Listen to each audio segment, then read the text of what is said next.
optional, click the button OK.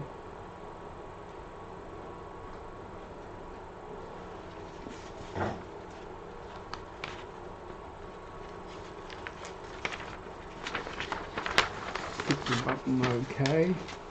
The live streaming is running. If you see the button stop streaming, if you see the button stop streaming, no, I don't quite understand that.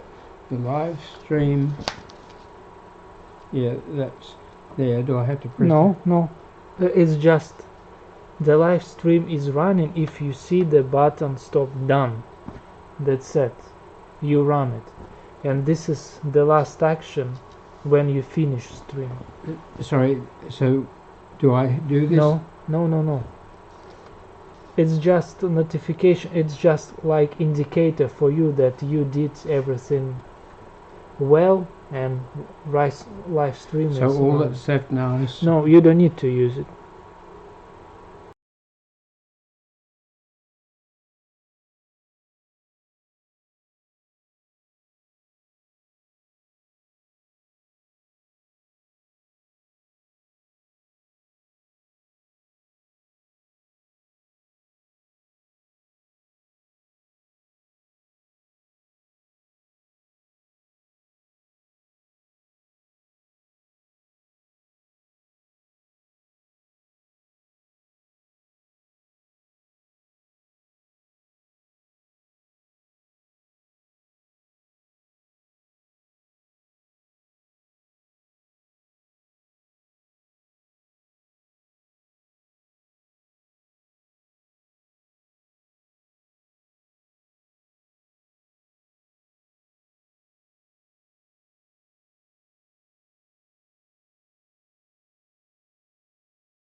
Now I just need Yeah, to, forget about this. just need to press that. Yeah, you need to forget about this. I don't press I just did it because I set up all time. it. So it's all going. Yes.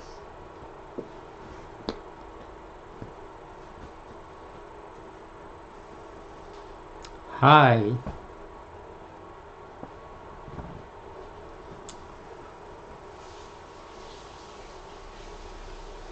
I used to think that the three most important things to have a good life were: 1, good mental health; 2, enough good relationships; 3, no addictions. Then I added a fourth one: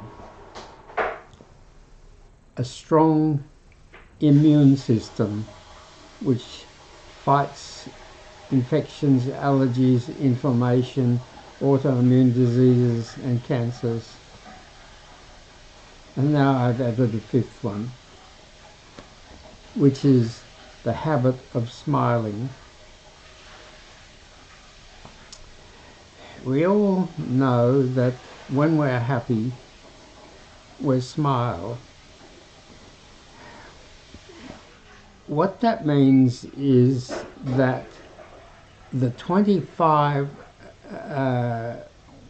happy chemicals in our brain are normal or high. That's over 20 endorphins, endogenous morphines.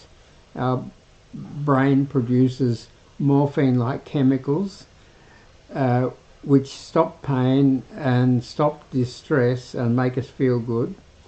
And then there's dopamine, serotonin, oxytocin and noradrenaline. So when all those things are high or normal, we feel good and we smile. We might even laugh. But what we didn't know was that when we smile or laugh, our brain produces even more of the happy chemicals. And it's even better than that. When we smile or laugh, other people smile or laugh. So that makes it even better. So if you want to have a good life, be mentally healthy, have enough good relationships, no bad close relationships, have a strong immune system, and smile often, and don't have any addictions. Well, that's very difficult for some people, perhaps very difficult for a lot of people. And I've spent the last 27 years trying to work out how to help people do that.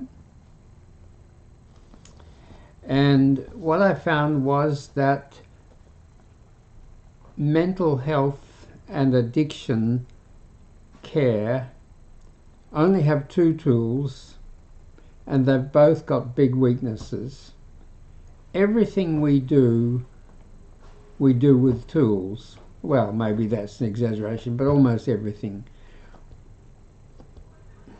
Where would I be without my phone? Where would I be without my laptop? Where would I be without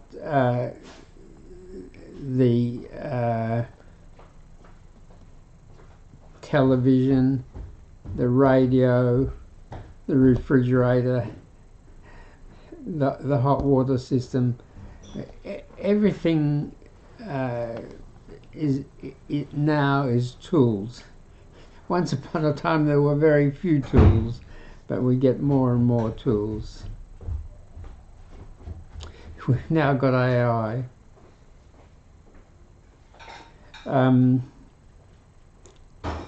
But mental health and addiction have only ever had two tools, and they're both weak.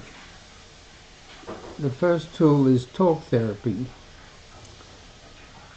counseling, psychotherapy, where you talk to a therapist, and the therapist helps you to know what your problems are, to understand them, and to know how to fix them. But there are two weaknesses to that.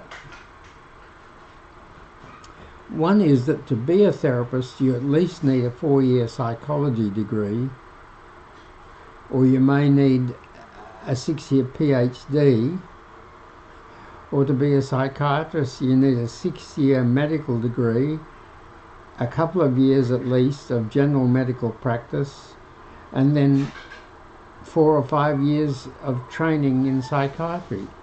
So therapists are very educated people. There's never going to be enough of them, and they're expensive. First problem with talk therapy. The second problem with talk therapy is it's very slow. It's very slow. You need a lot of time. At the initial consultation, you need an hour to work out with a person what their problems are and what caused them and what will help to fix them. It takes a long time, and then you need half hour, 3/4 of an hour, or an hour consultations every week. So a lot of people don't get any of that. It's too slow. And as far as I could see, nobody got enough. People who needed an hour a week got an hour a month if they were lucky. And what's the other tool in mental health care and addiction? The other tool is medicine. And medicine's got a terrible problem. The problem with medicine is that the people who take medicine want it to work quickly, make them better, and be able to stop taking it. But the businesses that make medicine want you to take as much medicine as possible for as long as possible, and if possible to never get good enough to be able to do without it, so you take it for the rest of your life. So they make as many medicines as they can addictive. The commonest mental health problems are worry, anxiety type problems, general anxiety, social anxiety, panic attacks, obsessive compulsive disorder, all sorts of phobias. And all the medicines for that are addictive. It used to be the barbiturates, and there were lots of different barbiturates, and they were all addictive. Some of them were very addictive. But in the 1960s, they gave us good new medicines: Valium, Seropax, Mogadon, and they were all addictive. I treated people who were, lots of people who were taking 20 or 30 Valiums a day, and I had 10 or 11 that were taking 100 Valiums a day, and I had one who was taking 200 Valiums a day, spent his whole day going from doctor to doctor, telling lies and getting another prescription for 50 tablets and getting 4 prescriptions a day. And lots of people taking up to 17 Ambien Stilnox, and lots of people taking up to 30 calming addictive painkillers.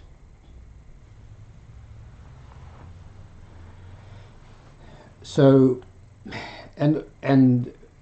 another very common mental health problem is attention deficit disorder, ADD, ADHD, and the three main medicines for ADD are all addictive.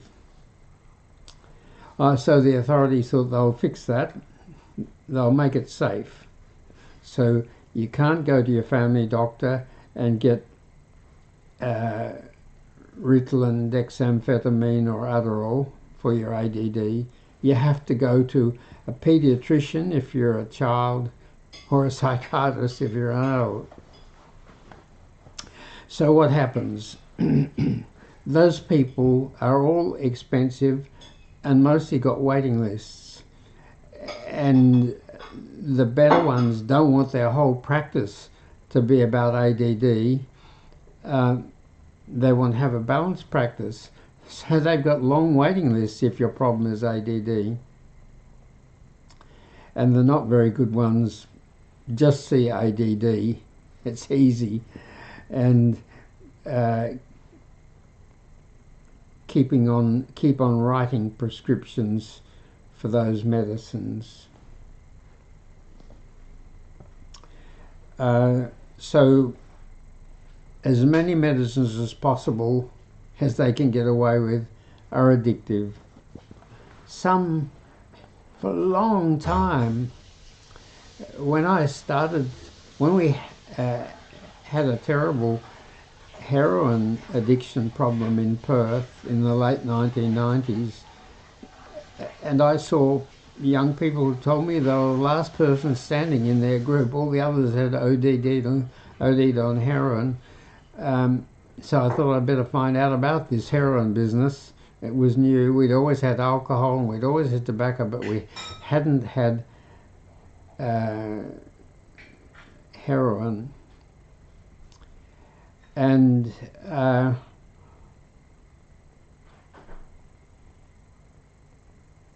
these people, so I started to work 10 hours a week in an addiction clinic. And 98% of the patients were heroin addicts.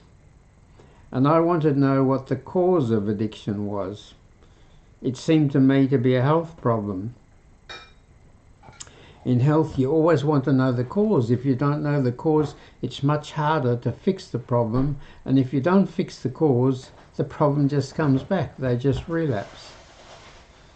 So I went to all the addiction clinics in Perth and Sydney and couldn't find a single addiction worker who knew what caused addiction or thought that was important.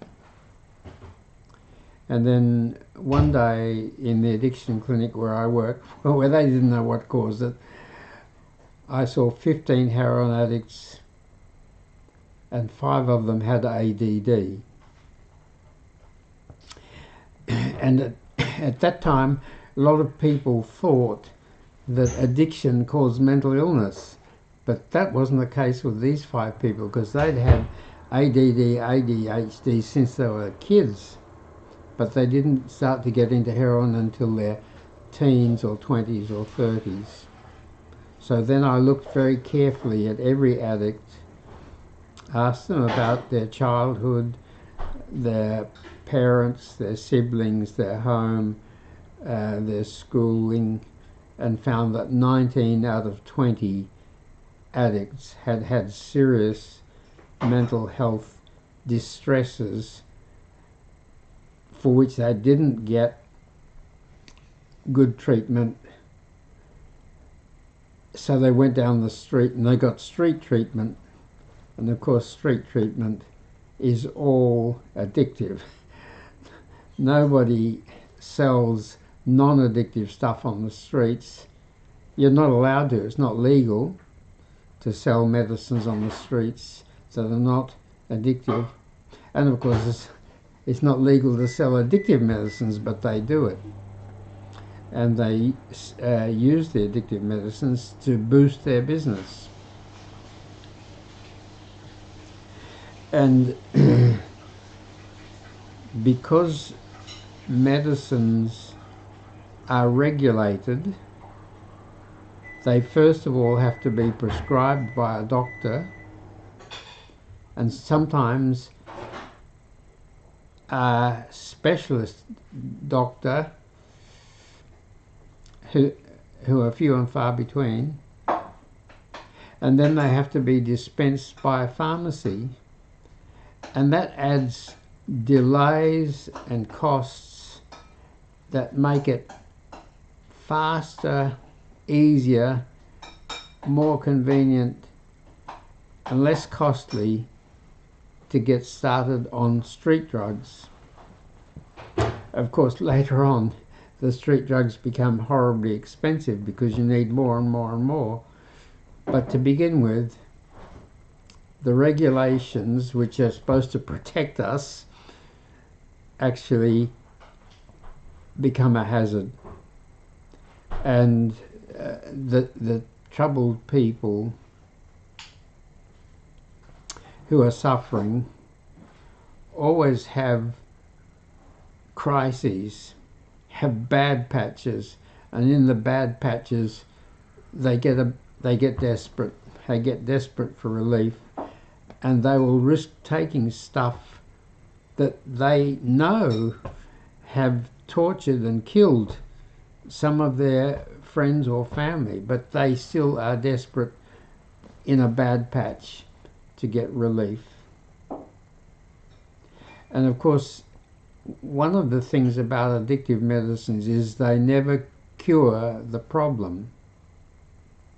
If they did cure the problem, they wouldn't be addictive. You'd be able to stop them before you got addicted, but they never cure the problem. So if you're suffering badly enough, you keep on taking them until you're hooked.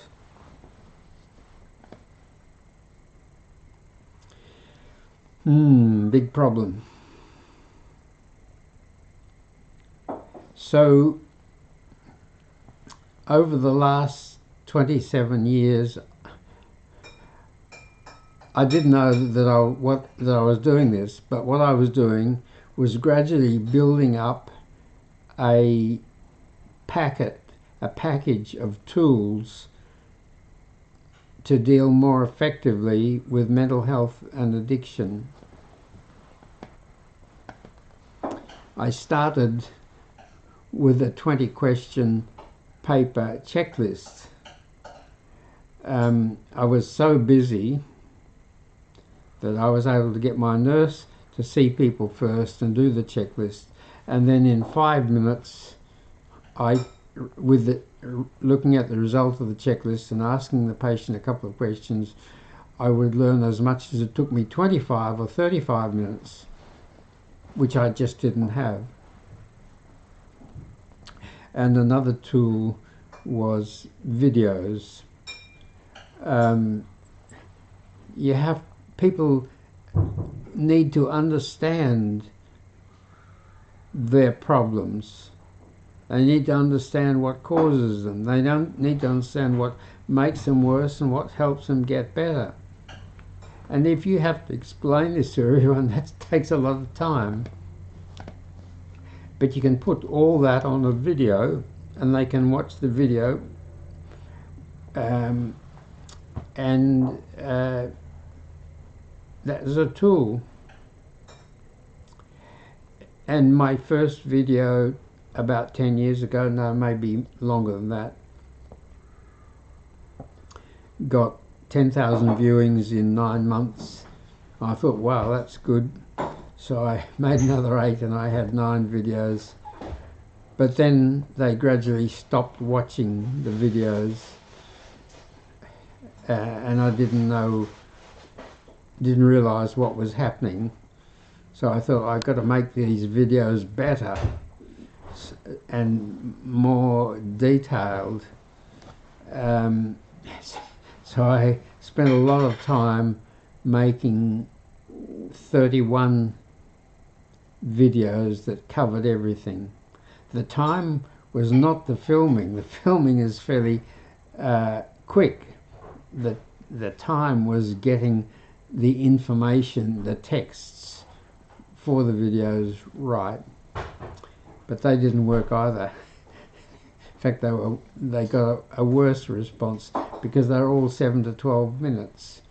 And I then realised, it took me a while to realise it and to accept that people just want to watch 1 minute videos.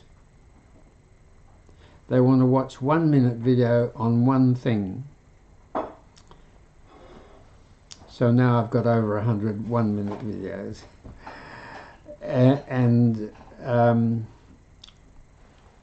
I'm revising them because I keep on seeing clearer and better ways to give the information that people want. So we put up, sometimes we put up one new or revised video every day, and sometimes just when I do live streaming. And my first website, mentalhealthvideos.a-to-z.com, is very long and detailed and got all the information. But then I realised I needed to make that more concentrated, so now we've also got smilefixit.com, and that's in the process of being built, and the information there will be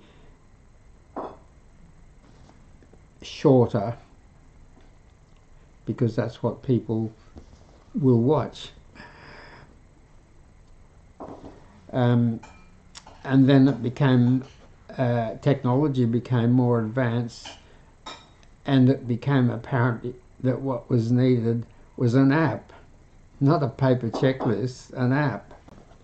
And the app should be on a person's phone so they can do a check, do an app check anytime, anywhere, as many times as they need to get things clear. So making an app is a lot of work, and it's very expensive. But I managed to make the Mental Fix-It app. And that asks questions about every aspect of a person's mental health and addictions, and a bit about their social health and a few physical problems. But now I know I've got to make a shorter one, because a lot of people that app check takes about 10 minutes. It asks a lot of questions, but with each question you've got 3 possible answers. No, it's not a problem. Yes, it's a mild, moderate problem. Yes, it's a severe problem. And all you have to do is tap whichever of those 3 choices is right for you. So you can go tap, tap, tap. You can go through it quite quickly in 10 minutes. And as you tap your answers to the last question, an instant report comes up that tells you 4 things. The 4 things it tells you is, first of all, which 6 of our 100 under a minute videos will help you most with your particular problems, because different people have different problems and should watch different and different videos will be helpful for them. The second thing it tells you is which medicines are likely to help your particular problems, so you can research them a bit online and then discuss them with your doctor. And the third thing it tells you is what all your problems are, all the things you tap. Yes, moderate problem, yes, severe problem, in order of importance. The most severe ones at the top of the list, and the smallest, least ones at the bottom of the list. And it's very valuable to know everything. And you can't do that with talk therapy. It's just too slow. You only get to the one or two most severe problems, and people nearly always have 4, 6, 8 or 10 problems. Some very serious, some moderate, and some not very serious, but you still, to get completely better, you need to fix even the not very serious ones. And if you don't know what they are, if you don't know about them, that's not going to happen. So, and the fourth thing is a total score graph, which tells you how you're going, whether your treatment is working and is right. Because everything that you tap as a problem has got a score. Serious problems, score of 10 or 12 or 14 or 15. Moderate problems, score of 4 or 5 or 6 or 7. And each time you do the check, which we recommend that you do every day to begin with, the app instantly adds up all of those scores and give you a total score and puts that in a graph. And if you're getting better, the graph is going down. Some of the severe things have become moderate, some of the moderate things have become mild. And if your graph is not going down, it's horizontal or it's going up, you're not on the right treatment. And that's very valuable to know quickly whether what you're doing is working or not.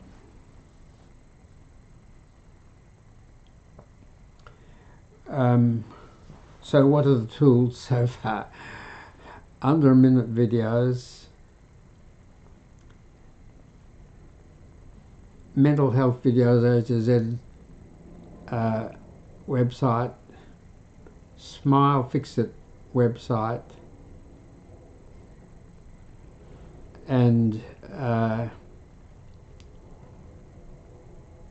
the app, the Mental Fix It app. And then the fourth tool, which we've only been doing for about 4 or 5 months, is live streaming, because a lot of people want to watch live streaming, and that helps them. So I do live streaming for about an hour and a quarter on Monday, Friday, Saturday and Sunday evenings, Perth time, which is 9 o'clock Sydney and Melbourne time, 7 a.m. New York time, 4 a.m. Californian time.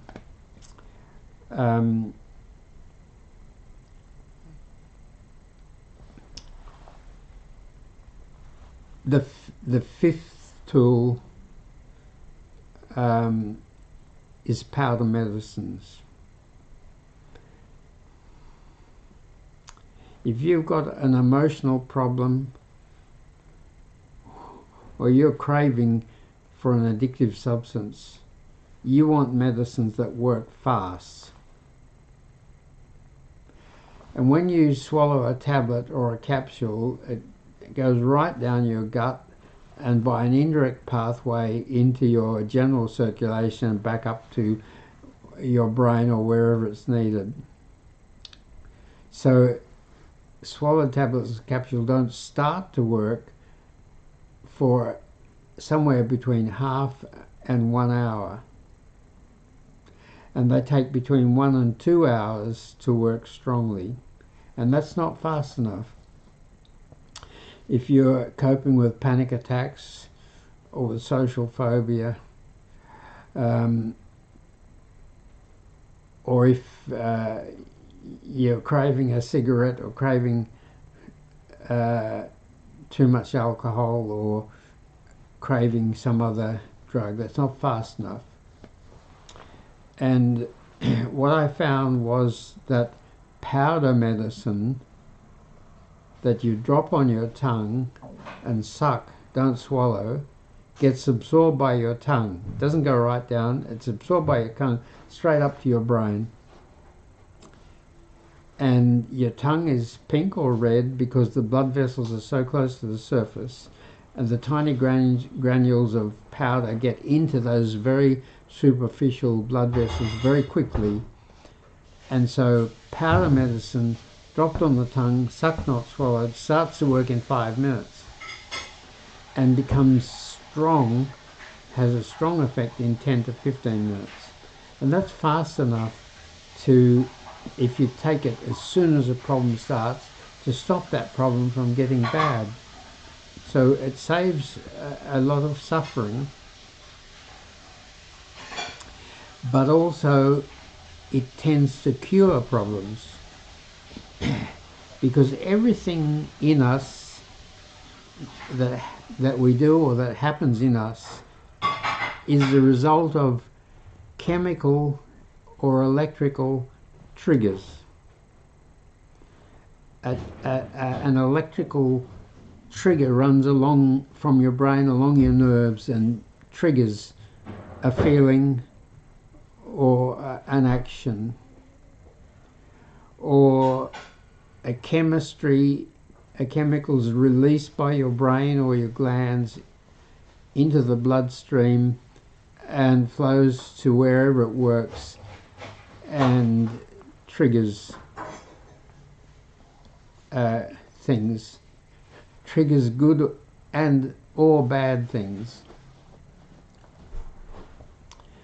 And the way that things get to be a big problem is that if a trigger flows over and over and over again, it gets stronger and stronger and stronger and more automatic and more subconscious. Just happens without you even thinking about it. And that's called a habit. That's what a habit is. Something that's happened so many times that the triggers are strong, fast, hard to stop. And the way you break a trigger is you block it as soon as it starts. If every time you block a trigger, electrical or chemical, as soon as it starts, you weaken it a little bit.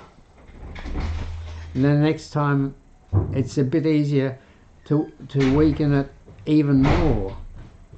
And just as it got strong because it happens so often, it gets weak if it doesn't happen often. And so powder medicine that works in 5 minutes is the way to break triggers. But it's better than that, because if the powder tastes very nice, and what happens is you take the powder, you have a lovely taste, and a few minutes later you start to get better. Your brain starts to connect those two things, and as soon as you taste the powder, you get a placebo effect. It starts to work. So powder medicine on the tongue, sucked as soon as it reaches your taste buds at the back of your tongue, starts to work, and that's even more effective than working in 5 minutes. And to make taking powder convenient, quick, anytime, anywhere, I developed pocket powder medicine dispensers. This dispenser's got powder in it. You might be able to see it. And you have it in your pocket. You start to crave a cigarette. You start to feel anxious, whatever. You whiz it out, load it by tapping on your hand.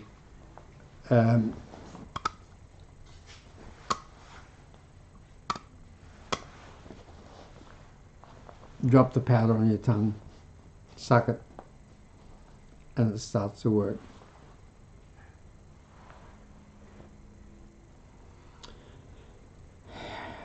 I believe, and I'm going to try to make it happen, that at least 5% of medicines, maybe 10% of medicines, should be powder in pocket dispensers that you can take as soon as you need it, before problems start to really make you suffer and get stronger.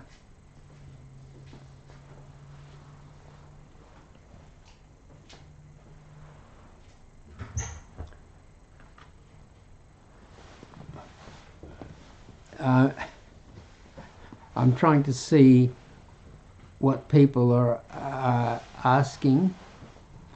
I'm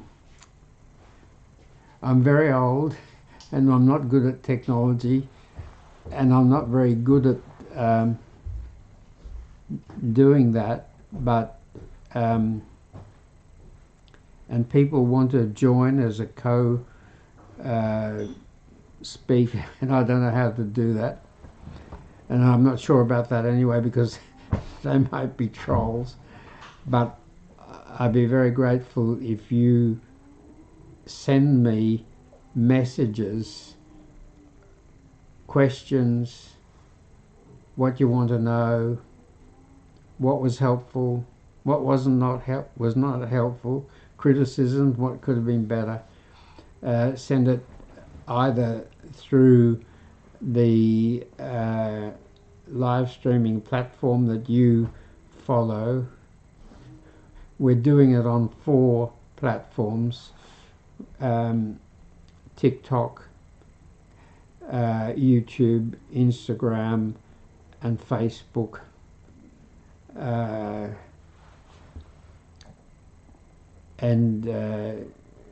You can make comments or ask questions or whatever on whichever platform you're doing, or you can send us emails. Our email is healthestuff@gmail.com. healthestuff@gmail.com. So and every evening after doing the live streaming, I go through all the new followers and all the likes and don't likes, and respond to anything that needs a response. And then a lot of stuff comes in overnight, and I do that again in the morning.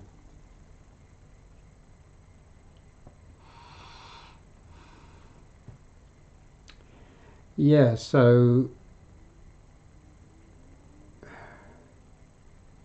to have a good life,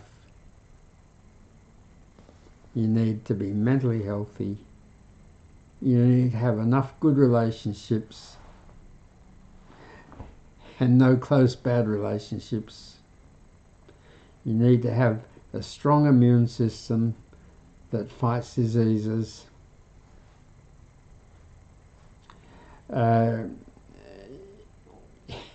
You need to have the smile habit.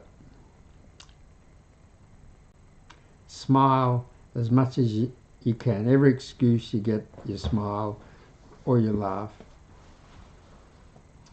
And no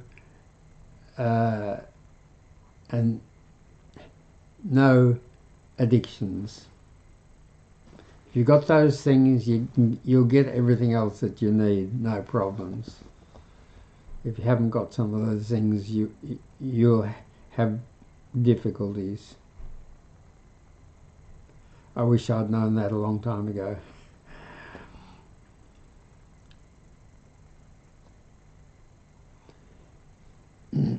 I tell people they need the 3 Ps. One of the videos is on the 3 Ps. People, purpose, and pleasure. People, purpose, and pleasure. We need people because for hundreds of thousands of years, humans lived very close to other humans for the whole of their life, in little groups of 30 to 150 people in nature, where there were no brick walls. Everybody was very close. And why did they do that? They had to do that for two reasons. One is if there was less than 30 of them, the wild animals might get them. Humans totally, or almost totally, dominate the animal world now, but it wasn't the case. Originally, wild animals could be very hazardous. So people lived close. If they lived on their own, they weren't going to stop living. Wild animals will stop them living. And there couldn't be more than 150 because there had to be enough food within walking distance. They had to be able to walk out, gather enough food and get back to the camp before it got dark because there was no electric lights. And there was no roads and there was no cars, not even bikes or scooters. They just walked. And if there wasn't enough food within walking distance, they got hungry. And when there was a famine, they starved. The four things that killed people in those days, killed them prematurely, were infections, physical injuries, childbirth disasters, and starvation.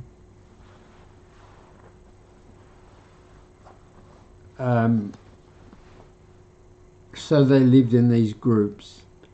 The same group from the day they were born till the day they died.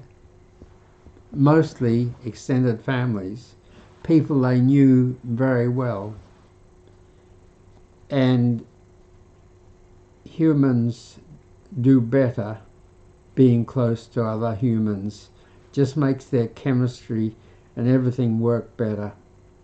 So you need people. And you need purpose. You need to be doing things that give you self-esteem, make you feel significant, and you need pleasure. Living for pleasure alone doesn't work, and living without pleasure doesn't work. So just make sure that you've got people, relationships, and you've got purpose, and you have pleasure. And with regard to pleasure and happiness, there is a difference, and it's important. Happiness, the happiness chemical is serotonin, and when your serotonin is high, you feel happy and you feel contented. And pleasure, the chemical, is dopamine, and dopamine is the basis of all addictions, whether it's gambling or heroin or sex or whatever.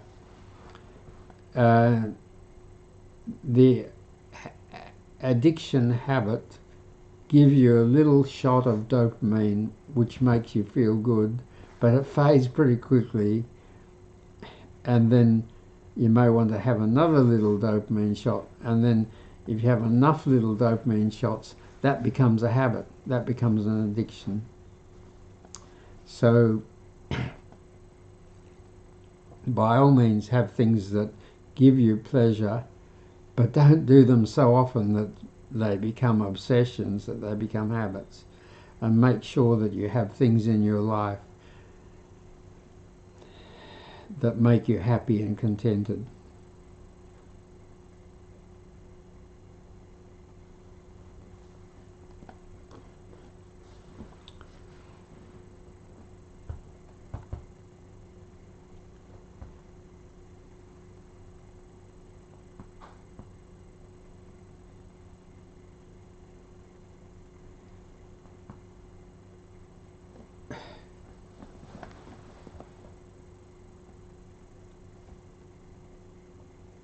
I'm trying to see what people would like me to talk about next. I can't see anything yet.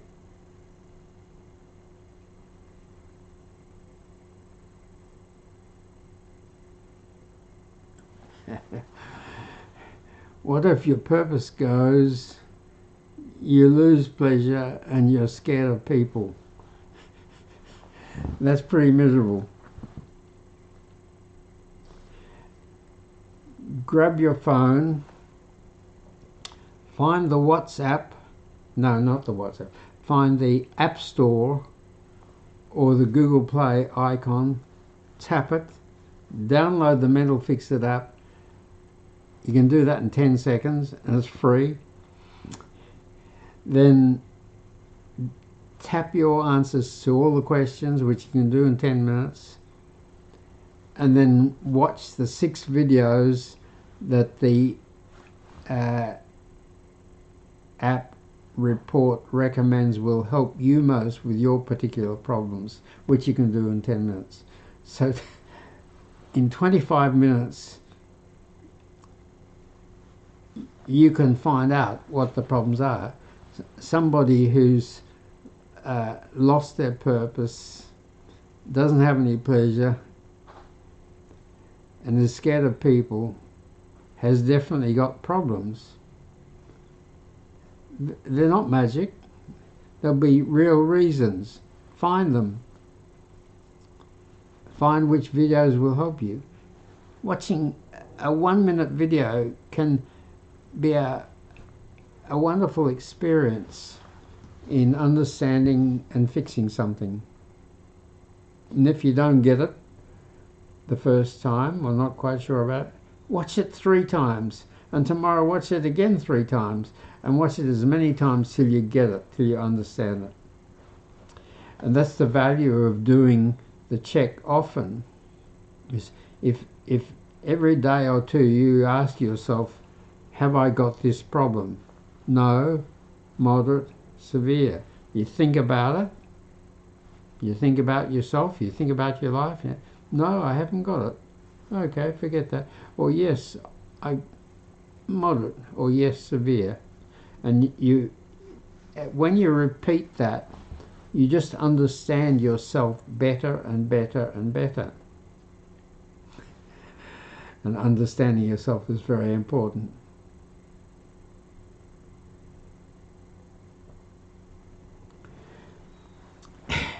A lot of people have bad feelings and they don't know why they have bad feelings. And they don't know what to do about them. And if they're lucky, they'll have a good healthcare worker that will help them. And if they're unlucky, somebody on the street will sell them some heroin or some crystal meth or something, and they'll become addicts, and their life will be very miserable and they may die prematurely. So, yeah.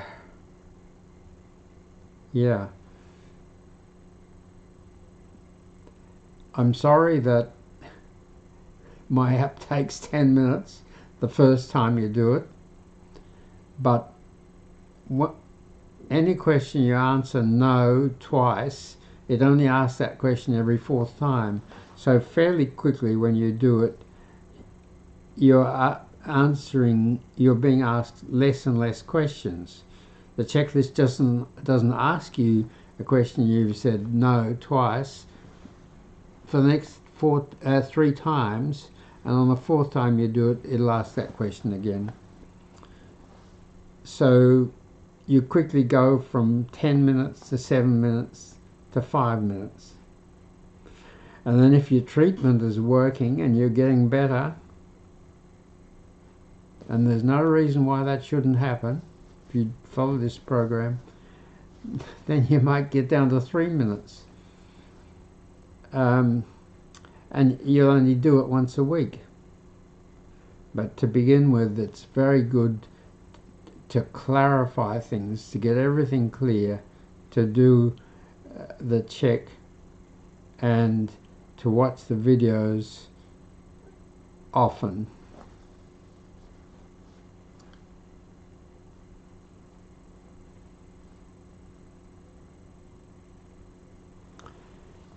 habits are very important. 60 to 65%, nearly 2/3 of our life is habits. Sleep is a habit. It's 1/3 of our life, 8 hours out of the 24.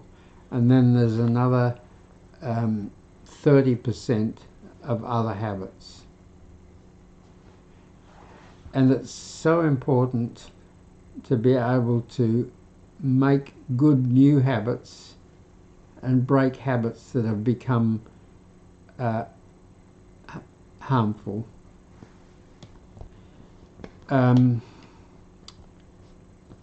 For all sorts of reasons, we sometimes develop bad habits because they help us at the time. There are people who are alive today because they took heroin. If they hadn't, they would have suicided. There are people today who wouldn't be here if they hadn't got drunk, because getting drunk helped them to cope with things. But heroin and alcoholism are habits that you should break. Your life changes and the world changes, and you need some new things, new habits, and you need to stop some old things. I'm very interested in mental health and addiction, but also obesity, diabetes and blocked arteries, because they're the two big things that have reared their ugly heads in my medical lifetime. 400 years ago, sugar was rare and it was luxury. Only rich people could afford it. People loved the taste of sugar, but it was very expensive. And then they started to mass produce it. They crushed cane and they crushed sugar beet and they mass produced sugar. And sugar became plentiful, and it saved millions of people from starvation, and it made life better for lots of poor people because it's very high in calories. You don't need a lot of it to have enough calories to do what you need to do. But it's got two problems. No, it's got three problems. One is it's got no fibre in it, and our gut and the 2 or 3 kilos of viruses, bacteria and fungi in our bowel, in our gut, that break down a lot of the food that we eat and produce nutritional things from it, need fibre, and sugar hasn't got any fibre, and sugar hasn't got much in the way of I've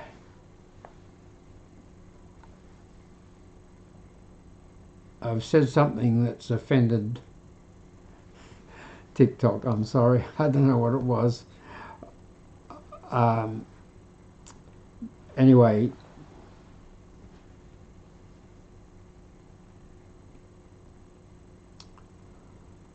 sugar became a gold mine for the food industries. 12,000 years ago, there were no farms, no farm animals.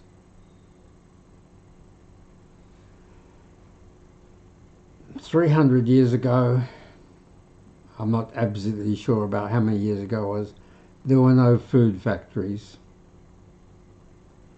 And then we got farms and we got food factories, and sugar was a gold mine. Sugar was a gold mine because people love the taste. It's addictive. Some people believe sugar is as addictive as cocaine. And it's cheap, It's easy to work with, it's easy to store, it's easy to transport. It's a gold mine for the food industries, so they put it in everything, in as much as possible as they can get away with, in drinks and in foods and in confectionery. And there's a problem with that. One of my grandfathers was a blacksmith and the other was a farmer, and they would have needed between 4,000 and 5,000 calories a day to do all the physical work that they did, and I need 1,000 calories a day. So in 1900, more than 90% of people lived on a farm. And there were no cars. No, there were a few cars in 1900, but most people walked or rode horses. And now more and more and more people just sit at a desk, don't do much physical activity, don't need many calories, and sugar's got too many calories. And what happens if you're getting more calories because sugar is cheap and it's in everything and you love the taste of it, but you're burning less and less calories? What happens to the excess calories? It gets turned into fat. So you become obese. And then you may become diabetic. And then your arteries may get clogged and you may have heart attacks, strokes, black toes, poor sight, dementia, even cancer. Cancer is somehow related to obesity. So it's a problem. So I'm developing a solution for that. One of the universal things with humans is taste. From the richest to the poorest, every day we think about taste, probably several times a day. We've got to develop things that we love the taste of, that we have, that have got no calories or as few calories as possible, and preferably have fibre in it and nutritional contents. So I'm having 5,000 dispensers. These are medicines dispensers. The new dispensers will be different because with medicine you just need a little bit, but with strawberry powder or blueberry powder or mango powder or whatever powder you like, you need a bigger volume to get the taste. And so as you gathered, I've spent a lot of time working on the problem of mental health and addictions, but I'm also working on the problem of having too many calories, which produces diabetes and obesity. And yeah, usually at 5 o'clock I go to a coffee shop and read the paper and have a break. And at the coffee shop I go to, most of the waitresses are very overweight. There's 5 of them that are very overweight. And today I noticed another one of them was wearing a ring on her right hand ring finger, which means she's looking for a husband. And she's got Buckley's chance. She's so overweight. And that's so sad, so sad. It's sad for 2 reasons. One is, you know, she must have some mental health problem to be that overweight. And the second sad thing is that being that overweight is going to cause her more problems. If she gets a man, he's probably going to be pretty second or third class. So solving the problem of far more calories than we need is a really important problem. Okay, I think that's enough for one day, and today is Wednesday. I'll be back again on Friday at about 7 o'clock Perth time. And don't forget to ask questions, say what's helped, what hasn't helped, criticism. Thank you.